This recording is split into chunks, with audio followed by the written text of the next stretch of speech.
Hello, welcome again. Dr. Anthony Gonzalez here for you in Miami Community Health. Welcome again for another important section and session for us to talk about another health topic. As you know, April is Autism Awareness Month. And of course, as you guys already know, my wife and I have beautiful children with autism, and we have brought one of our great friends to talk to us about autism. So, of course, Autism Awareness Month in April, and I have two guests with me. I have, of course, a surprise guest, and then, of course, our real guests. So our surprise guest is my beautiful wife, Dorcas. Dorcas is with us today. Hi, nice to see you all today.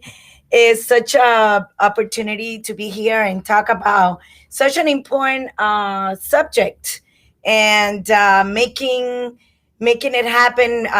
Awareness of what really autism is and what are all the things that they can do and they have the capability of doing because they are all very extremely unique. All righty. Well, thank you. And now we have our real guest, who is the expert in autism. And from our local community, we have Dr. Michael Alessandri from the UM-CARD. Michael, welcome. Hi, everybody. Great to be here. I would go to the ends of the earth to spend 30 minutes with these two. So it's a real pleasure to be here. Well, thank you. Thank you. So let's just start with some simple things. So what is autism? That's a great question and a tricky question to answer easily. But what I would tell you is autism is essentially a word that is used to describe children and adults who have certain behaviors. And those behaviors include challenges with socialization, challenges with communication, and also what we call restricted and repetitive behaviors. So it really is just a label for a constellation of symptoms that kids have and will continue to have in most cases throughout their life. And there are lots of interesting early signs that parents could be aware of, including not responding to name or not pointing or not using language to effectively communicate. But the symptoms are essentially those three clusters: social, communication, and repetitive behaviors, and they change over time. So they might look a little bit different as the children become adolescents and the adolescents become adults. But the general consensus is those are the three main symptom areas. Michael, and how early can children be diagnosed? Such an important question, because it's actually one of the biggest problems in the field today is that kids are not getting diagnosed as early as they can be diagnosed and as early as they should be diagnosed. We know we can reliably diagnose autism for sure by 24 months, and in some cases, in more clear-cut cases, by 18 months. And it turns out in the United States, most kids on average are not getting diagnosed until they're 4 or 5. So you're missing out on all that really important early intervention. And if you're a minority, like a Black child, you're getting diagnosed a year and a half later than that 4 or 5 age range. So they're even at more disadvantage for getting access to early intervention, getting on the right path to a more successful, more functional life. Can pediatricians mention this to the parents, and just because of all the words that they're saying, not saying enough words? I think it's one of the things we're doing right now. We actually have an NIH-funded study that is essentially trying to partner with pediatric practices and primary care physicians to really give them the tools in their practices when they're meeting with clients to diagnose kids as early as possible and refer them for further evaluation. So we use an online screening tool that we make available to doctors. We're also now, because we have barriers in even getting doctors sometimes to respond to some of the concerns that parents may have. Parents have their first worry is at 18 months. Right. The time that they're first concerned about their child is at 18 months, but it's still taking too long to get diagnosed. So what we're doing now is we're trying to put the tools into the hands of the doctors to use easily in their practices, but also putting it in the hands of the parents so that they can screen, and if they get a positive result, they can take action, even if the doctor is not necessarily supporting or validating their concerns. But absolutely, the frontline people who are seeing kids for well baby visits, whatever those time periods are, I won't go into them all, but certainly by 18 and 24 months, we think pediatricians should be screening universally. That is wonderful. Autism. And I really think that also parents and me as us as parents, we need to identify, and if the pediatrician tells us anything that is, not going the right way by their age, I think we should immediately take action and not be on denial. I agree. I think, doctors are in that position, right, to guide you for any concerns that they see. Sometimes they don't see it because not all pediatricians have experience with developmental disorders as opposed to medical conditions. But parents have to rely on their expertise if they do see something and then pursue it. We always tell parents, better to act on a concern than to avoid acting on it and deny the possibility of it being there, because there's no harm in doing intervention when the child is suspected of having autism. You don't wait till the diagnosis. You start as soon as you have a concern, because there is evidence now that if you intervene as early as possible, you can actually change the trajectory of that child's life in terms of their developmental outcomes. And where does that parent go? So a parent is concerned, the pediatrician ignores them or just doesn't bring it up. Where does that parent go? So one site, there's a great site that we're working with now called mybabynavigator.com. And that has an online screening tool for parents to use from the time the kids are 9 months till the time they're 24 months. So if you're under 2 and you want to check your child, you can go to mybabynavigator.com and fill out the screening tool there. It's very precise, great specificity, great sensitivity. We're using it in NIH-funded studies. It's excellent. But short of that, they can go to see a pediatric neurologist. They can come and talk to a psychologist who can do a full evaluation with gold standard measures for diagnosis. Or they can call me at the Card Center. I mean, Florida is the only state in the nation that has a statewide system of care for autism. The program is called CARD. You see it on my shirt here. Just contact us, 1-800-9-AUTISM. You will get a Card Center in any one of the 67 counties throughout the state of Florida. All the services are free. The people that you get on the phone when you call will direct you to a provider in your community who can help you with the diagnosis, whether that's early steps, a pediatrician, a developmental pediatrician, or a neurologist or a psychologist. We will get you to where you need to go to get the answers to your concerns about your child. And did I say it's free? All free to all Floridians. That's incredible. And I told you, we brought you a special guest today, of course. So the child gets diagnosed with autism. And what medication do they take to cure their autism? Well, there's no cure. And, what really needs to happen is, medication is not a frontline treatment for autism. I mean, there are 2 medications that are approved for use with autism for irritability and agitation and other behaviors. But what really helps, and what we've seen produce really remarkable outcomes, is highly intensive face-to-face interventions with a provider, speech and language pathologist, occupational therapist, special education teacher, most importantly, an applied behavior and a board-certified behavior analyst who can deliver what's called applied behavior analysis, which is a very intensive form of treatment that does produce significant changes in the child's life. Functional skills like communication, socialization, cognition, motor development, all aspects of learning are targeted by ABA. But we encourage people to look at their child holistically, figure out what the strengths are, figure out what the weaknesses are, and target the things that need to be enhanced, target the skills that need to be improved. And that could be any constellation of treatment, in terms of the package that you're putting together. But the evidence really does suggest that the applied behavior analytic techniques are the most scientifically validated at this point.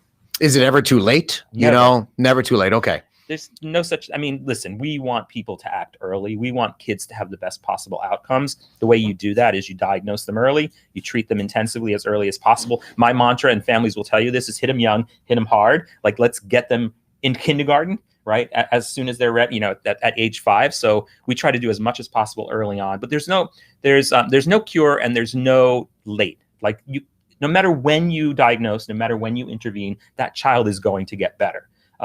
We prefer it earlier, but we'll deal with you at any point in the child's life cycle. If you come to us late, we will cultivate a treatment plan for you that addresses where we are developmentally with that child and where that child is chronologically. And please, parents, please reinforce everything that the therapists do when they're doing the therapy at the therapy center. Just reinforce it at home, because you're going to receive and you're going to see results a lot faster. That's such an important point. One of the things we tell our parents, particularly in our research, is that you have to be an integral part of the treatment protocol, because your therapist is not going to come in and fix everything in 1 hour, 5 hours, 20 hours, even 40 hours a week. The parents have to learn the skills and then teach those skills throughout the child's life when there is no active therapy going on. Because the best learning is the learning that's happening in a natural context, right? And that's where the parents come in. All of our studies now have a parent-mediated coaching component. So we're zooming in now to parents' homes, and we're coaching them how to interact with their babies with autism, and it's really, really powerful. And when the parents learn those skills, right, they're so empowered. Absolutely. Right? They take control over that child's and destiny. you see the difference. Yeah. And you're not relying on the experts to tell you X, Y, or Z. You can become the expert of your child, right? Like you guys, no. You're the experts of your 3 children. We definitely have an expert here for sure. Well, I wouldn't do the show without her, so I'm glad she's here. Thank you. Well, so obviously you guys are involved in a lot of research and a lot of development of new protocols and so forth. Tell us some of the new things or things that are on the horizon for autism. There's a lot of exciting things happening. At UM, we have a portfolio of research that's really expansive. We're doing genetic studies, neuroimaging studies, treatment outcome studies on how families cope and adapt with living with autism throughout the lifespan. We're doing some interesting work with creating businesses and business enterprises for young adults on the spectrum. But I think the most exciting work is the biological work, because autism is for sure genetically mediated. And there's something that happens with your genes that affects the way your brain develops, that then affects the way you behave and function. So we're part of a large national study called SPARK, which is collecting samples from 50,000 families, mothers, fathers, and kids on the spectrum. And we're identifying now, because we can collect these large samples, we can identify genes that are risk genes that we wouldn't be able to identify before, because you need a large sample in order to find genes that are affecting some kids on the spectrum. So with this study, we now have found over 154 risk genes for autism, and growing every day. So there's a lot of genetic risk. We used to think there was a single gene that caused autism back when I started my career in the 80s.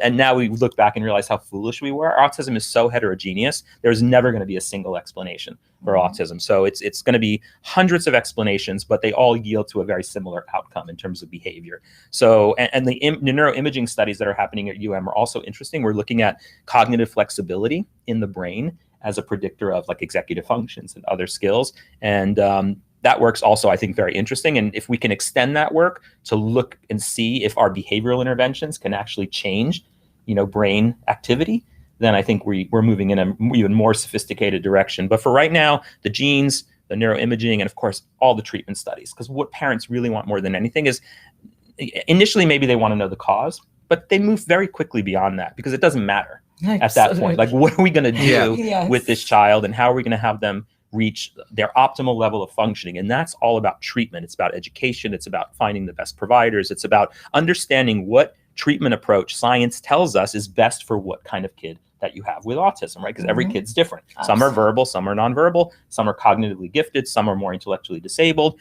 and everything in between, right? So that it's not a cookie cutter approach. And research is starting to tell us, certain kids with certain profiles maybe respond to certain treatments better. And that's the kind of, I like being like the chef for the family, like putting all the pieces together to come up with the right dosage of what the intervention is.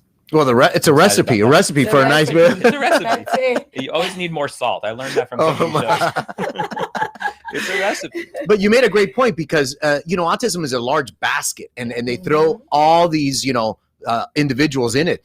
And they could be a variety of a kid, let's say, who is nonverbal, and there are people who become lawyers who are autism as well, and gone through law school and so forth. And of course, the famous good doctor, autistic doctor and so forth. So explain for our guests what the variety of type of patients or individuals that they can encounter in their community with autism. You're going to see everything.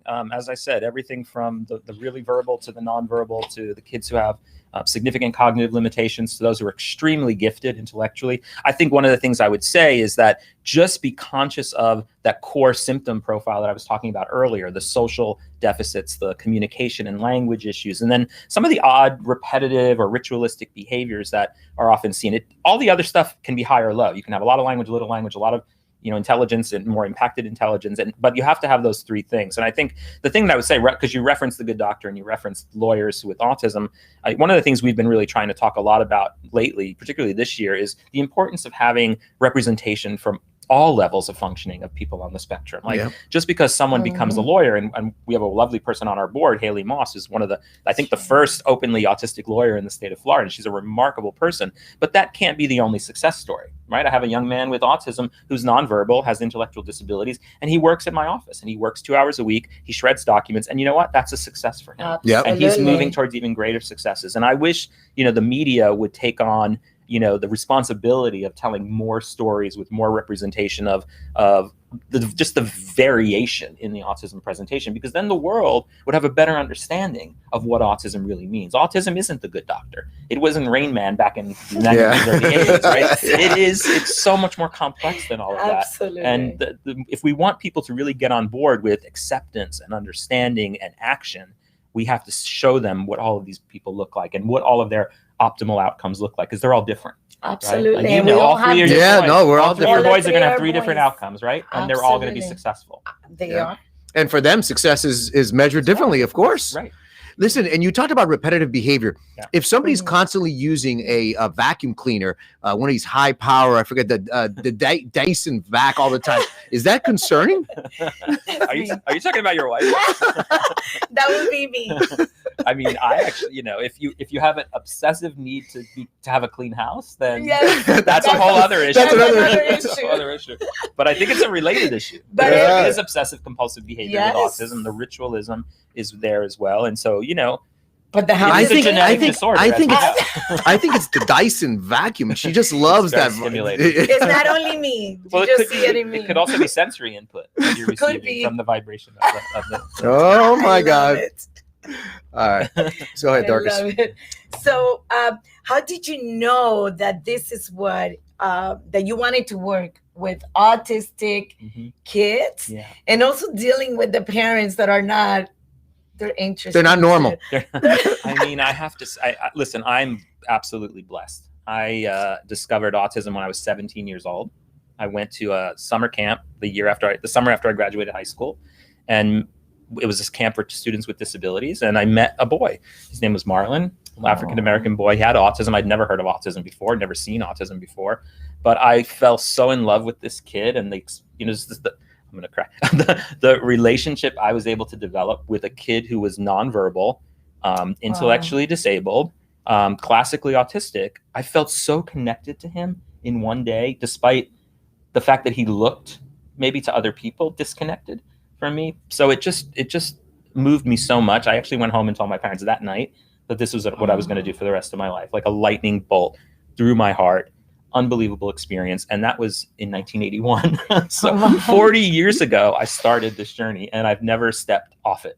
I've been consistently embedded in the autism world for 40 years. And one of the reasons for that is not just the people with autism. I actually have a great affection for the parents that I work with. I'm very close to many of them.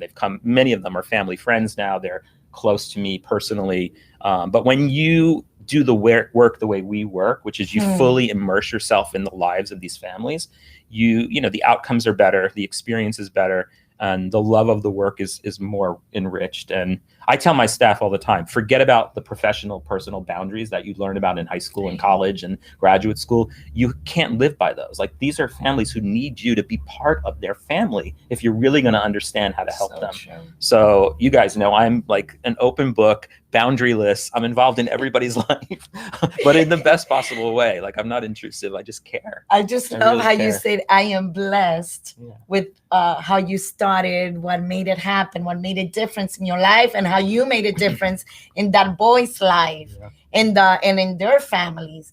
And we all feel, as parents, we feel so blessed to have you and to have all. That's what I called all of you angels on earth. And that support that we have is just like, I can pick up the phone and call you and ask you, or just, it's a blessing. So you are blessing others and blessing so many autistic kids and the families. It's all about the family. It's just amazing what you've I done, appreciate and we that. appreciate it. Thank you. That means a lot to me. So before we're going to come to the end of the show soon, but I want to Okay. know more about CARD. Yeah. And tell us a little about CARD, UM-CARD, Nova UM-CARD. Tell us how Yeah, this so, works. I mean, And because it took me a while for me to understand. Dorcas would always say, CARD, we're going to go to CARD, we're going to go to CARD. And I'm like, what is this? Right, exactly. It's Oz. It's a magical place. I mean, it really is, I have to say. I mean, in 1993, the Florida legislature authorized, passed a statute creating the CARD system throughout the state of Florida.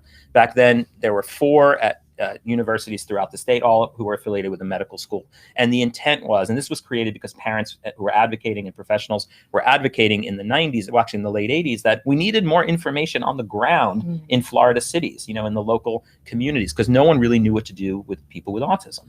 So they were created. And then the point of the program was essentially to have expertise at the university that could guide families once they discovered their children had autism, and could support the schools in developing higher quality education programs, and who could drive a lot of the research into this in terms of service provision and the delivery of services throughout the state of Florida. So 1993, fast forward to now, we now have 7 card centers because the population blew up. As you know, in autism, the prevalence rate is 1 in 54 kids. And in another study, it's 1 in 40. And Florida had twice as many as the national average in that second study. Wow.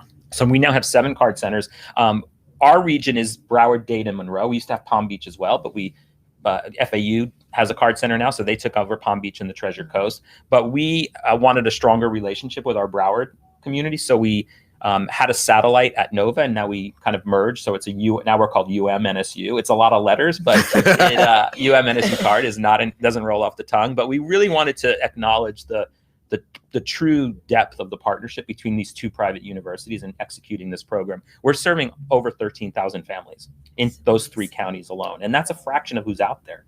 We still have to get more families to find us or find the reason to call us. And what we'll do is we'll help you navigate the services. We'll help. I say one of my board members used to say we're the autism concierges. You call us for whatever you need, and we will help you execute and fulfill that need. So whether it's supporting a school in developing a better IEP for the child, or it's dealing with a behavior problem that's happening at home, or if it's finding a summer camp, or finding a barber, or finding a dentist, we're the kind of the clearinghouse for all the resources. I once went to a mall to train a kid and a parent how to ride the escalator like that. These are the kinds of things that we don't necessarily talk about, but anything that a family might need, a card center can provide.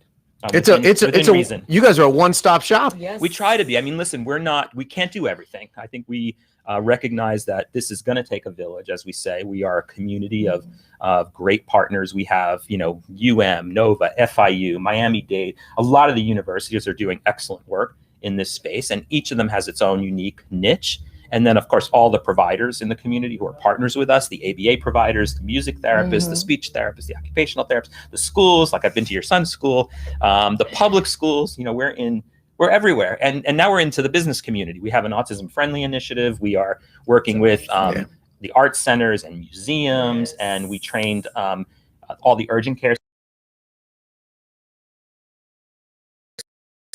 departments to be autism friendly. We're working with police and corrections and parks and rec and libraries. We have trained over 600 something librarians in the last month to be more autism friendly and to be sensitive to our special kids. No, I think that educating sensitivity of our population is very important. And me in the healthcare world, these young adults or these kids that now are supposed to answer the questions for themselves at 18, 19, 20 years old, and they can't follow direction, and teaching the hospital staff, the physicians, the nurses, the intake people.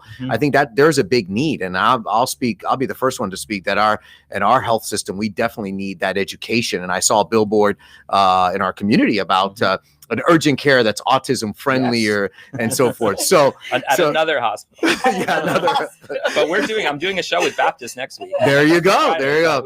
We've done a lot of great things with Baptist. I've co-coordinated their annual autism conference for many years. Yes. We ran a parent support group with West Kendall Baptist for many years. There's Baptist really in many ways led the way in terms of the hospitals for sure locally. And I'm a UM guy, but I'm a hurricane as well. I'm a hurricane as well. I'm a hurricane as well, and but I agree. But I think it's on the medical side. The healthcare providers don't know how to deal with those type of patients. Now, I want to talk about the other education you're doing.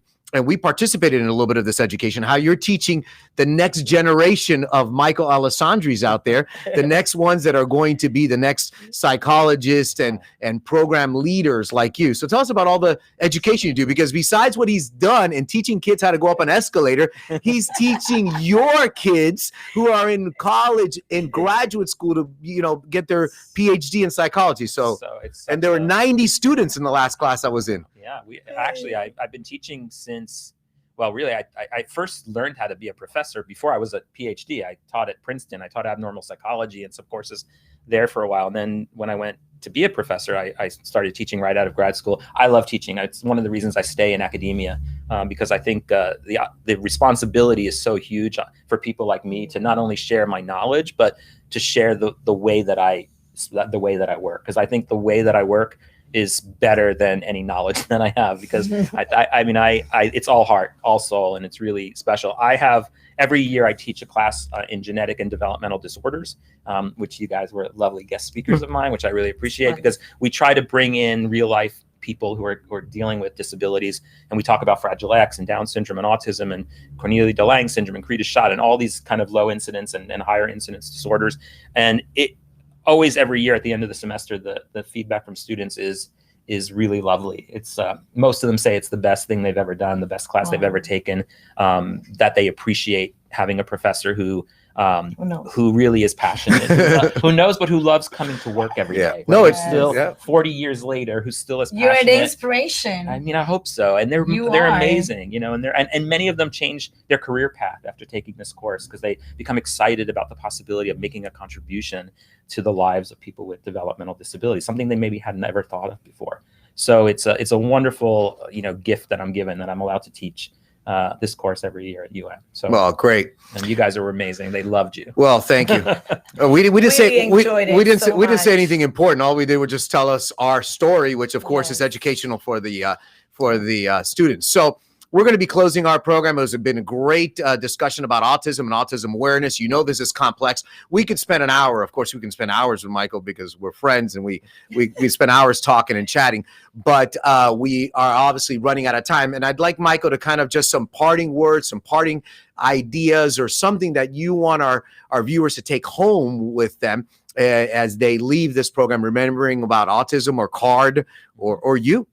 Well, I think the most important thing to me is, it's Autism Awareness Month, but we've all in the field have kind of shifted, and now we like people to think about it as Autism Acceptance Month. And beyond that, it has to be Autism Action Month. That it's not enough to just be aware, and it's not even enough to just accept. We have to be making steps to making the world a better place for people with autism, creating more opportunities, creating a more inclusive environment, inclusive society, and creating safer spaces for our families so they don't feel so isolated. So action is what I'm all about these days. I'm not interested anymore in just talking about the problems. I need to see the solutions. And I think the other thing is, if a family encounters this word on their journey with their child, don't be frightened by it. Know that at least here in the state of Florida, you can pick up the phone and make a call, and there's going to be someone on the other end of that line who can guide you through the next difficult steps that you're going to go through as a family. And the other thing I will tell you is, if you look at autism historically, as I often do, kids are getting better in a way that they didn't get better before. We're seeing kids go to college. We're seeing kids have more favorable outcomes. We're seeing business entrepreneurs who have autism kind of create new and exciting businesses. And we're seeing, there's a lot of issues still with finding meaningful employment for many of our adults, but there's absolute movement in the right direction. So don't be frightened of the word. Know that there are people there that care and that actually have the knowledge to guide you on your journey. There won't be any missteps along the way if you make that call. Great. And before we go, my beautiful wife, Dorcas, what as a parent, what do you tell our viewers about autism awareness and autism acceptance? Well, as a parent, first of all, please, early intervention. Just do whatever it takes. Follow the instruction from the professionals. Just let them guide you. Just be part of it. Be part of their journey, and not neglect them or just isolate them from society. Just make it happen for them, because that will make a difference in your life, in your family's life. It's just action, as he said. Just make it happen. One day, every day is not a great day. I have 3. I feel like I have a school at the house at all times. I'm teaching all the time. I'm not a teacher. But I've been blessed with my 3 boys, Fragile X, autism spectrum.